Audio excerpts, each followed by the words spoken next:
Today, we're going to dive into that powerful and often invisible force that makes just stopping so incredibly hard. And here's a spoiler alert, it has almost nothing to do with your willpower. It's all about the wiring in your brain. I mean, it's a question we all wrestle with, right? That little voice in your head that just says, one more. One more of, well, pretty much anything. I bet you'll recognize some of these. You know the drill. You pick up your phone to check one quick thing, and the next time you look at the clock, an entire hour has just vanished, sucked into that endless scroll. Or how about this one? You grab a bag of chips telling yourself just a few, and then, 5 minutes later, your fingers are scraping the bottom of an empty bag and you're thinking, did I even taste any of those? And of course, there's the classic promise we all make at midnight, only to find ourselves staring at the screen as the sun comes up and the next episode starts to play automatically. So what's the common thread here? It's not a lack of self-control. It's actually a glitch in our programming. So let's get one thing straight right off the bat. If you've ever felt bad or guilty about any of this stuff, just let it go. This isn't some personal failure on your part. It's actually an evolutionary feature. That's right. That relentless drive for more was a critical feature that kept our ancestors alive when food and resources were scarce. The problem is, we're now running that exact same ancient software in a world of just overwhelming abundance. And to really get how this gets exploited, we've got to look at the one machine that was literally designed from the ground up to hijack this exact feature. And that is the humble slot machine. Yeah, it might look simple, but this thing is a straight-up masterclass in behavioral psychology. And it holds the key to understanding why your phone, your pantry, and your Netflix account can be so hard to resist. Okay, get ready for this number because it is wild. Slot machines in the US alone pull in over $30 billion a year. That is more money than movies, books, and music combined. So this isn't just a game. It's an economic juggernaut built on a very deep and precise understanding of how our brains work. So how does it do it? Well, it's not magic. It's a precise 3-part formula. And I promise you, once you see this formula, you are going to start seeing it absolutely everywhere. This, my friends, is the secret sauce. It's called the Scarcity Loop, and it is the engine running under the hood of so many of our modern compulsions. All right, so let's break this loop down. It's got 3 key parts. First up, there's the opportunity, a chance to get something you value, like in a casino, money. Second, and this is the magic ingredient, the rewards are unpredictable. You have no idea if the next pull will be the jackpot, a small win, or absolutely nothing. That mystery is what gets us hooked. And third, there's quick repeatability. The second a spin is over, you can pull that lever again. Opportunity, unpredictable rewards, quick repeatability. That's the loop. Now, here's the kicker. This isn't some new thing cooked up by a casino. This loop is hardwired into us from our days as hunter-gatherers. Think about it.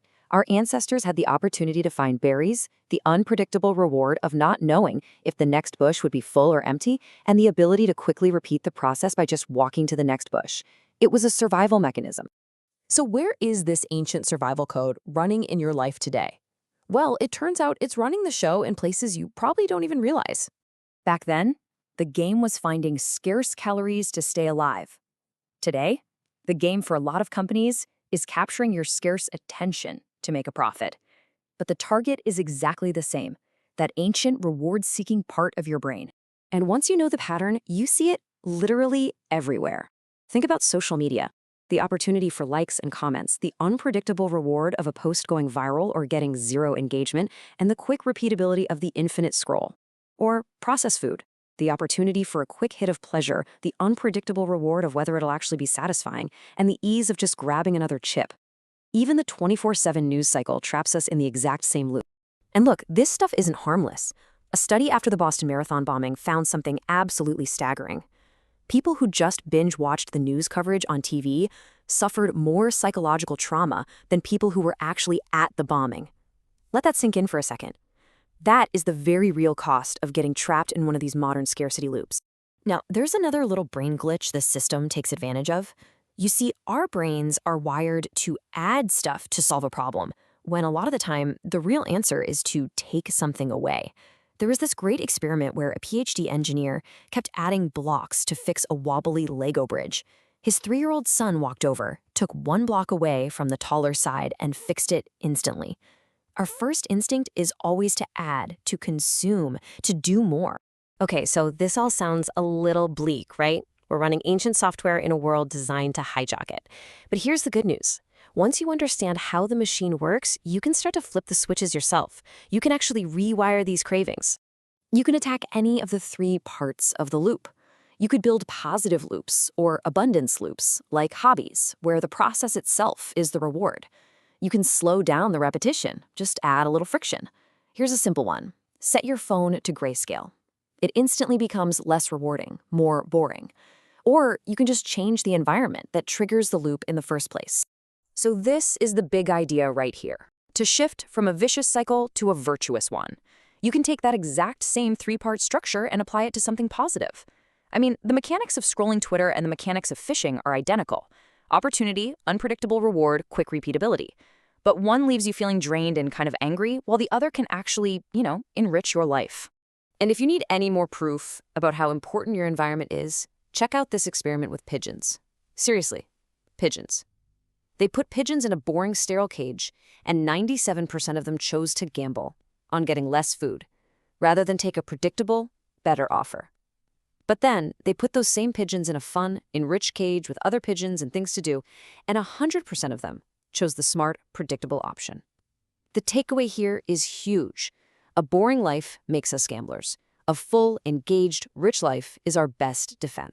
So this drive for more, it isn't a curse. It's an incredibly powerful engine. The question isn't about how to turn the engine off. The question is, what are you going to fuel it with? And where are you going to point it? Because ultimately, that's what it all comes down to. Your brain is running on ancient software that was built for a world that just doesn't exist anymore.